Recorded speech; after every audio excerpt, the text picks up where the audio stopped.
Game day's here, I can hear the crowd. Turn on the lights, hands are cranked up and loud. Red or blue, we wear it proud. Yeah, we love our teams in this border town.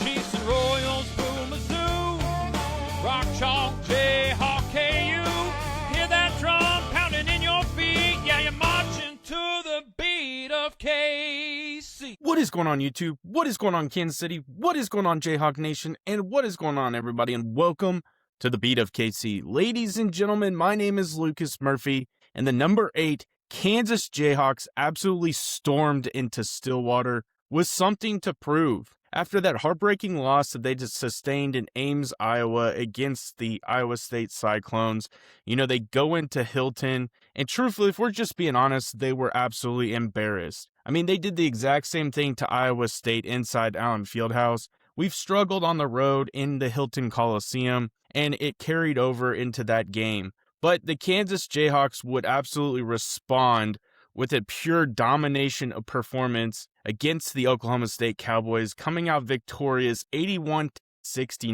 I mean, when you really looked at this game, the Jayhawks absolutely controlled everything from the opening tip-off. Whether we're talking about tempo, whether we're talking about physicality, they never once trailed in this game. And I think that just really speaks to how well, prepared they were coming into this game, how excited they were to kind of get back onto the basketball court and really redeem, again, that game that happened in Ames, Iowa. So when you really kind of look at a big picture, a complete team response, Kansas set the tone early and never let up. The Jayhawks out-rebounded Oklahoma State 41-38, and we're going to get into some specifics on that rebounding. But when you really look at it too, the Jayhawks shot 46% from the field. And I think one of the things that was really stand out to me was we went 11 of 24. We shot 46% from the three, which as of late, the Kansas Jayhawks haven't been extremely efficient from the three-point line. And so for them to come out tonight and just shoot the way they did, I think it just really kind of spoke to probably how they practiced, how well they were coached, how prepared again coming into this game they were. They were ready to make a statement, and they did exactly that. Now, another thing that I always pay attention to, and everyone that watches these videos know this is something I always look at, and that's free throws. The Kansas Jayhawks, yet again, were 14 of 16 from the free throw line, shooting an impressive 88%. That just demonstrates efficiency tonight. That demonstrated toughness, composure, and everything that was missing in Ames showed up in Stillwater. And I think, too, when you really look at it, the Kansas Jayhawks played an extremely high level of defense, and that's what they've been known for. They play a very tight, well-rounded defense, and they really kind of put that on display tonight. Now, when you really break it down from a player's perspective, ladies and gentlemen, Darren Peterson was on a next level for the amount of minutes that he played. There's a lot of question marks still going around Darren Peterson, his health. He was coming off of the flu. We know he's had all kinds of issues with cramping, and I believe that factored it again into tonight's game. But it literally, in the first half, it was a pure masterclass from Darren Peterson. Again, in just 18, Peterson went 7 of 12 from the floor, 6 of 10 from 3, and he had 23 points in total in just 18 minutes. He was unconscious. He really was. It was impressive. If you went on to social media, there were people saying 30 points, 40 points. That's what we were expecting. Now, obviously, quickly into the second half, you see him knock down a 3. He taps on Bill Self. He was out of the game and did not return. And so I really think, again, there's a lot of concerns around Darren Peterson's health and really those cramping issues. And it sounds like to me, just based on this, it's going to be a continuous problem for the rest of the season. I wanted to kind of put this behind us. It just does not feel like it's ever going to happen. Now, a player that absolutely stepped up big time tonight was Bryson Tiller. I mean, Bryson Tiller filled up the stat sheet. His box score was very impressive, and it was very amazing to see. He recorded a double-double and came up just 3 assists shy of that triple-double. He had 10 points, 11 rebounds, and 7 assists.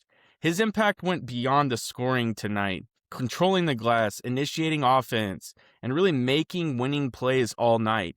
there were not a ton of mistakes from Bryson Tiller, and you're constantly seeing his evolution and really becoming an all-around basketball player. And that's what you want to see for such a young player. Bryson Tiller is a monster. We've talked about it multiple times.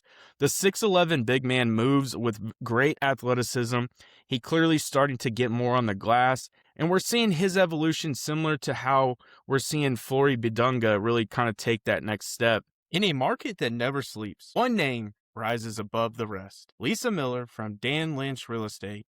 Trusted by hundreds and recognized across the Midwest, she delivers results when it matters the most. With over 13 years of experience and licenses in both Kansas and Missouri, Lisa isn't just selling houses.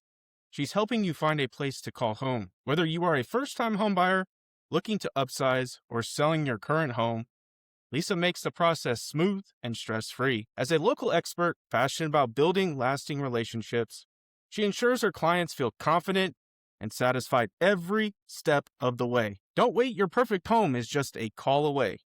Contact Lisa today at 913-579-3246 or 913-369-3000 or visit lisamillersaleskc.com. Let Lisa Miller at Lynch Real Estate help you start your next exciting chapter. And let her know the beat of KC, Lucas Murphy, sent you her way. And I think another key player that really stepped up was Trey White. You know, he's kind of really went to the back burner for a few games. He finds his rhythm again. But Trey White returned to form in a big way. He was 6 of 13 from the field. He had 2 made threes, which is what we asked for. We're not asking him to go out there and have Darren Peterson type 3-point games. He made those 2 threes. He added 16 points. He also contributed 5 rebounds. When White is aggressive, he's confident, and Kansas becomes exponentially harder to guard when he starts to perform that way. Now, when you look at these next 2 players, they really didn't have as flashy of games as we've seen as of late. And I think they were a little bit more on the quieter side, specifically on the offensive side. Flory Bidunga as well as Melvin Council Jr. Lately, ladies and gentlemen, those 2 have been carrying this team.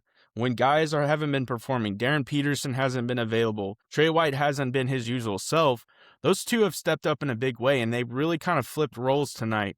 They still found ways to make impacts. They just weren't as impactful as they have been. You know, Flory Bidunga, he contributed 8 points. He was 4 of 10 from the floor. But ladies and gentlemen, he had 11 rebounds and he added 4 blocks. His rim protection continues to be elite.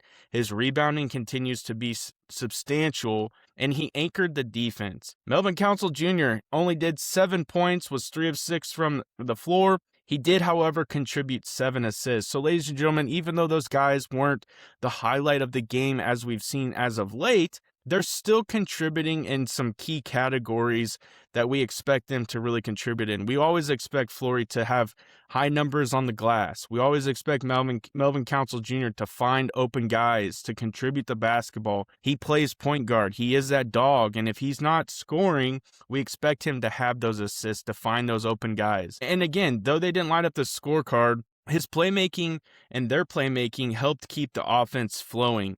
And I think that's significant. Another guy we really kind of need to mention is Elmarco Jackson. He had a tremendous night tonight as well. He really contributed from a points perspective. He got some significant minutes. We started seeing guys like Jamari McDowell, who really didn't light up the box score at all, but still had a decent amount of minutes in this game. And we're able to see a little bit of Cole Rosario. Now, the Kansas Jayhawks, they do decimate the Oklahoma State Cowboys, but they will return to the Fog, and they will take on the Cincinnati Bearcats on Saturday, February 21st, and that game will kick off at noon Central Standard Time. You know, I think that's a big thing, and the reason is because they're building momentum to finish out this season. When you really look at it, they play some teams that are more at the bottom feeder of the Big 12 or a little bit maybe towards the middle of the pack. And then they really finish out with 2 very, very impactful games against Houston at home, and then they go on the road to finish the season in Arizona. And the reason why it's so impactful is because we're really getting down to the end of it, ladies and gentlemen. The Big 12 play is kind of going to be wrapping up soon. There's going to be less games, and the top of the Big 12 is really competing to win that Big 12 championship. I mean, they're really looking to win the Big 12 conference title. So it's going to come down to the wire, ladies and gentlemen, and a few teams are dealing with some injuries. You know, BYU loses one of their premier players to an ACL, and then we also see the former Big 12 Player of the Year and JT Toppin for Texas Tech go down with an ACL injury as well. So some of those teams that you really kind of expected to make significant impacts, they're really going to be challenged because they're going to be without some players due to massive injuries.